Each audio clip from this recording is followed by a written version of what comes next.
Bismillahirrahmanirrahim. Assalamualaikum warahmatullahi wabarakatuh. Waalaikumsalam warahmatullahi Ketemu wabarakatuh. lagi bersama kami di channel media podcast Pas Respon. Pada kali ini kita kedatangan tamu teman-teman yang jauh sekali dari Lombok Timur. iya daerah, maksud saya dari berapa kecamatan dan kalau kita bahasakan berapa pulau ya. Ya sudah terlewati. Sudah terlewati, ya datangnya jauh sekali. Saking jauhnya kita menunggu ya dari jam berapa gitu. Ya kali ini ya sangat spesial, kita ketemu sama sosok perempuan ya. Sosok perempuan yang pertama religius, terus muslimah ya bahasa ustazahnya itu. Ustazah, dan kali ini masih segar gitu, baru balik, artinya baru selesai study. Aduh. Selesai berat kita nih. kenal Mbak Fatma. Iya. Ya inilah beres. kita kasih hapus dulu Mbak Fatma dulu. Oke. Gini Mbak, Gimana Bang? yang saya panggil Mbak ya. Gak apa-apa. Siap, supaya aromanya lebih enak gitu. Baik. Boleh juga dipanggil adik sebenarnya. Oke, siap. Jadi yang pertama, kita langsung aja nih tanpa Boleh, basa-basi, to the point saja. Mbak Fatma, Iya. hal apa yang paling menarik ketika Mbak Fatma pengalaman hidup nih di waktu masih jenjang SD ya? SD atau MI dulu? Saya SD waktu itu. Ya. Jadi hal yang paling menarik, yang paling berkesan ketika waktu masih anak-anak itu apa?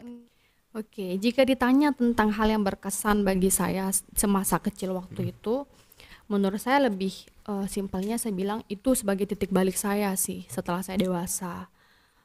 Ya, masa kecil saya menariknya itu karena saya menghabiskan itu bersama kakek nenek dan paman bibi saya waktu itu. Tidak dibesarkan oleh kedua orang tua tentunya karena kesibukan untuk mencari nafkah untuk saya dan kakak-kakak saya. Lalu yang menjadi titik balik saya itu apa? Kehidupan yang seperti itu menurut saya, kehidupan yang tidak seperti anak kecil pada umumnya mendapatkan kasih sayang kedua orang tua begitu ya. Ini bukan cerita sedih sebenarnya, ini bukan cerita sedih. Itu sih hal menariknya, karena saya dewasa ini bisa menjadikan itu titik balik gitu. Saya pernah melewati hal-hal yang menurut saya tidak bisa dilewati oleh anak-anak zaman sekarang, seperti tidak bisa jauh dari orang tua atau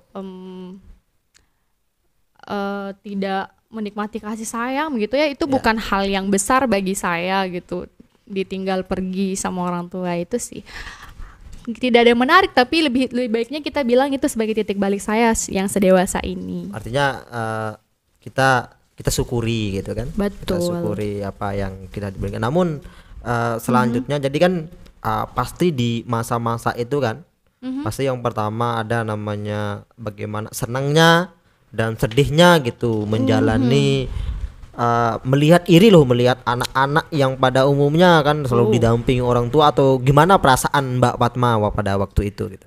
Jelas tentunya merasa iri, tapi yang ngebuat saya merasa lebih bangga itu tentunya sewaktu pembagian rapot, teman-teman saya orang tuanya datang tapi mereka nggak maju ke depan. Saya orang tua saya nggak datang tapi saya maju ke depan. Itu mantap. sih bangganya. Berarti sebagai kalau juara kelas gitu ya. Betul, alhamdulillah. Itu sih memang. Dan begini, saya tuh ditantang sama orang tua saya, yang dari pihak laki-laki ya gitu. Bapak saya, salah satu syarat untuk ketemu sama beliau itu ya, saya harus mendapatkan prestasi. Apakah itu prestasi di kelas atau di luar itu gitu. Jadi sewaktu SD bisa maju ke depan sekalipun beliau tidak mengambilkan rapot saya gitu ya, saya bisa ketemu di luar. Itu sebagai apresiasi lain sih sebenarnya, apresiasi yang paling berharga bagi saya waktu itu. Selain itu didatangi kedua orang tua waktu pembagian rapot. Sekarang giliran saya yang nanya, boleh ya? Siap, boleh. Kalau saya mah Saya mau tahu pengalaman hidup kakak, bisa diceritain nggak secara simpel aja pengalaman hidup kakak yang menjadi titik balik kakak gitu. Ya, Ya, nyampe nggak pertanyaannya? siap. Ya, Hmm. nah sejak itu tapi saya sering sekali bicara di depan kaca. Nah, itu mungkin ya sebagai faktor pendukung saya. Kalau saya bermotor itu, pakai motor itu sering bicara sendiri. Itu cara saya melatih dulu. Untuk bagaimana supaya mental apa. Jadi di dalam otak saya pernah baca buku tapi saya lupa judulnya. Jadi ketika Anda ini public speaking, ketika Anda ingin mental Anda kuat, jadi tidak grogi, tidak apa dalam berbicara, yang tentu yang paling pertama adalah anggaplah semua itu pada waktu di dalam ruangan atau dimanapun tempatnya, anggap itu menjadi sebagai batu atau kursi yang tidak bisa berbicara. Semua orang dianggap gitu. Tapi enggak kita langsung menanyakan saya anggap kalian Oke. semua enggak. Cuman di dalam hati kita menganggap bahwa di ruangan ini tidak ada orang.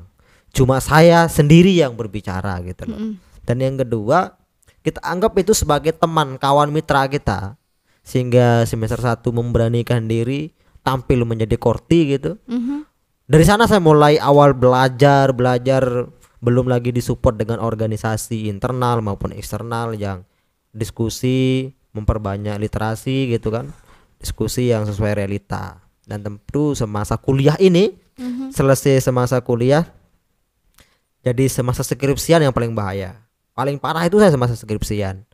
Jadi orang sibuk-sibuk pergi skripsian, jadinya apa, konsultasi Iya. gitu, bimbingan ya. Saya waktu orang bimbingan saya sibuk ngurus pilkades di rumah. Jadi panitia pilkades itu lucunya. Jadi banyak yang di rumah itu mengatakan ini nggak bisa selesai wisuda karena sibuk. Karena pas waktu itu ya kebetulan saya yang dipercayai sama teman-teman pemuda di desa sebagai panitia pilkades. Ya. Ya perwakilan dari pemuda desa gitu. Jadi panitia. Setelah itu saya harus memikirkan bagaimana banyak sekali, waktu itu ketat, belum memikirkan kepanitiaan di pilkades, belum juga saya harus memikirkan menyelesaikan skripsi seperti ini. Agak berat, tapi alhamdulillah untung dosen pembimbing saya baik-baik semua. Dan Tidak terselesaikan tepat waktu waktu itu selesai ya. tepat waktu. Jadi target saya harus wisuda. Karena apa? Aktivis yang sejati itu adalah aktivis yang mampu tuntas dan selesai wisuda paling cepat. Itu aktivis yang sejati. Jangan samakan aktivis yang saat ini dengan aktivis yang masa dulu, beda-beda. Jadi kan biasa orang yang mengatakan, "Oh, jadi aktivis itu kalau nggak wisuda 5-6 tahun itu bukan aktivis." Itu salah. Iya. Itu salah pemikiran. Aktivis itu yang mampu, pertama aktivis yang cepat wisuda, dapat IPK bagus, tapi biar nggak bagus-bagus amat saya IPK saya ya. Yang artinya menengah lah, menengah ke atas sedikit Tapi bagus. tapi bagus, tidak mengecewakan, 3 koma lebih lah. Oke. Dan yang mampu berkontribusi di tengah-tengah masyarakat, mampu membawa perubahan karena agen sesuai dengan agen objek dan agen obsessional control itu kalau di dunia kampus perlu kita terapkan. Mampu membawa perubahan di tengah-tengah masyarakat. Oke. Ya, itu ya yang jadi karena ingat yang perlu kita ketahui di dunia kampus perguruan tinggi itu kan udah jelas ada tridharma perguruan tinggi. Yang pertama bagaimana kita harus di dalam dunia pendidikan itu bagaimana kita harus mampu menjadi orang yang dididik dan mampu menjadi orang yang terdidik. Betul. Yang kedua ada namanya penelitian. Penelitian ini kan banyak macamnya, kita meneliti riset atau apa, analisis dan lain sebagainya yang menciptakan banyak sekali yang referensi yang kita baca. Jadi meneliti membuat daya kritis kita itu bisa timbul dengan menciptakan suatu penemuan-penemuan baru. Yang ketiga pengabdian, tentu pengabdian ke masyarakat. Yep. Nah itu maka sempurnalah kemahasiswaan kita. Kalau anak-anak organisasi, kalau teman-teman yang kebetulan kami kita mungkin kita satu organisasi ya. Iya, Saya kan Hima. tentu. Saya juga Hima NWDI. Saya Hima. Kita sama-sama Hima, mungkin akan sempurnalah kehimahan Anda Kalau kalau menikahi Aduh. Himawati gitu. Waduh. Itu candaannya. Iya, Tapi betul. ya sempurnalah kehimahan kita kalau sudah menikah gitu sama Himawan dan Himawati. Maka tentu ke depan harapan untuk ke depan bagaimana mampu berbagi kebaikan dan berbagi ilmu Mhm. bersama. Sekarang saya balik nanya nih, Oke. ke depan apa sih harapan Fatma untuk ke depan? Aku. Ya, Harapan aku. mau jadi Fatma yang seperti apa gitu loh. Iya, sering saya katakan ini kepada orang-orang terdekat saya bahwa saya ingin diingat dan ingin dikenal sebagai seorang Fatma yang bisa melihat kebaikan dalam diri seseorang itu, di dalam diri kamu gitu, bagi orang-orang yang saya kenal. Mungkin ini tidak asing lagi bagi teman-teman dekat saya, bahwa menurut saya penting sekali mereka punya support system seperti itu. Saya ingin menjadi bagian dari orang-orang yang tidak bisa melihat ada loh kebaikan dalam diri kamu sebenarnya gitu. Saya ingin menjadi orang seperti itu. Lebih ingin dikenal dan diingat sebagai Fatma yang seperti itu sih. Betul. Jadi intinya pada titik kesimpulannya mampu hadir di mana kelebihan dia belum tahu kelebihannya seperti apa, tapi mampu hadir untuk menampakkan kebaikannya. Betul. Dan itu juga salah satu tujuan kenapa saya ada di sini juga. Mantap. Bagus. Dan itu keren sekali teman-teman. Jadi Mbak Fatma yang mempunyai tujuan yang luar biasa. Jadi ini kayaknya pertemuan yang sangat luar biasa bagi saya. Ketemu pertama sama orang yang sangat spesial cantik. Dan yang kedua ketemu sama orang yang baru masih hangatnya ini. Baru selesai kuliah ya, baru selesai wisuda, dan tentu sangat fresh gitu teman-teman. Dan untuk menjenjang karir ke depan ya, kalau mau daftar ya nantilah hubungi langsung kepada Mbak Fatmanya. Kalau mau daftar tapi bukan sebagai pacar, karena untuk ke depan daftar sebagai narasumber dapat di sebagai konten narasumber kita boleh. nanti. Wow, itu Jadi, maksudnya teman-teman. Itu maksudnya, bukan sebagai apa ya.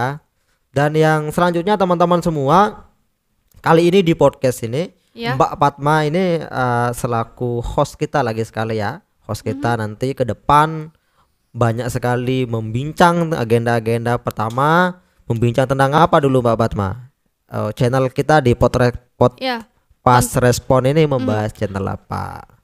Seperti yang sudah kita bicarakan sebelumnya ya, untuk kedepannya konten kita akan lebih ke dalam bidang pendidikan, sosial, dakwah, dan ekonomi tentunya Kak ya. Dan ada apa lagi juga Kak? Tentunya juga tidak lepas dari dunia pemerintahan, politik, dan sosial. Nah itu lengkap kita bahas di sini teman-teman.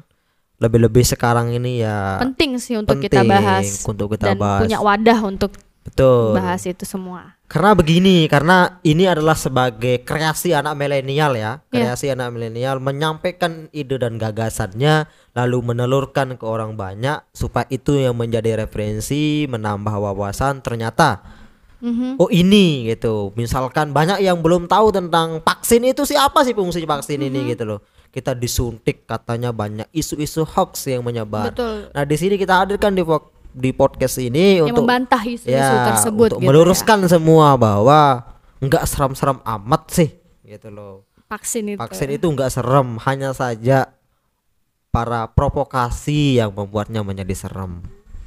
Penasaran nantikan ya. Nantikan ya teman-teman. Jadi banyak sekali ada Mbak Fatma yang menjadi host langsung dan narasumber kita keren lainnya nantinya.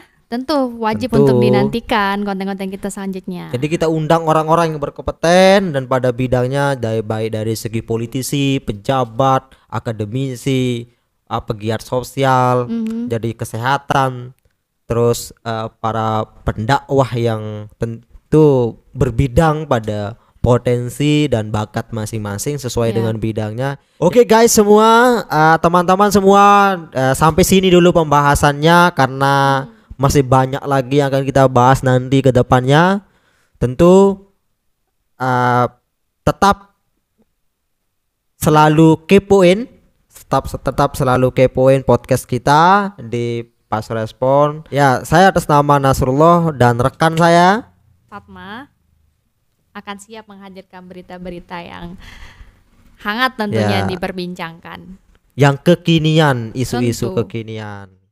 Jangan lupa teman-teman untuk subscribe channel ini, like, komen, dan share sebanyak mungkin. Bagikan ke teman-teman kalian semuanya agar channel kita Pas Respon ini bisa semakin menebar manfaat tentunya. Dan bisa dikenal sama banyak orang kayak. Oke teman-teman, Pas Respon Kreasi anak milenial.